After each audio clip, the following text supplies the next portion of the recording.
Silly season is just around the corner, and Australians love to celebrate with fizz. But this year, there's a problem. Getting a container of wine from Champagne or from anywhere in Europe to Australia is pretty much a 3-month exercise. Importers have needed a strong relationship with champagne houses because the French committee that determines how much is produced each year cut production when the world went into lockdown. Then, frosts took out around 35% of this year's vintage. You fast forward to now, when things have opened up again, and that knock-on effect is being felt. There's just far less champagne, but the demand has come back kind of tenfold. Australians are consistently among the top drinkers of champagne in the world. Summer is when demand peaks, so this year retailers have been forced to ration supplies. Generally, you see the big retailers discounting champagne over the Christmas time. I don't think that's going to happen this year. How we make the method traditional wines as well. Australian bubbles are becoming globally recognised for their quality. Decanter magazine declared Tasmania's House of Arras the best sparkling wine in the world in 2020, and it's hoped that'll boost the profile of local fizz among consumers. There's a price bracket, I think, of about $30 to $50 of Australian sparkling wine.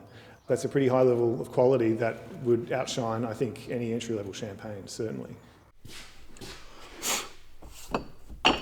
Here at Yering Estate, sparkling is kept in the bottle for more than a decade. Like many Australian winemakers, it produces sparkling wine using the only method that's permitted for making champagne. And that's why they believe it's a good substitute for imported fizz. But the die-hard champagne fans tend to disagree. Champagne is in a league of its own completely. And if you don't believe me, you simply just have to look at what people would be willing to spend on a single bottle of champagne. And there's a core group of drinkers that are just as obsessed with the culture as they are with the bubbles. I think it's very hard to envision someone who is on the champagne journey trading out into a local sparkling wine.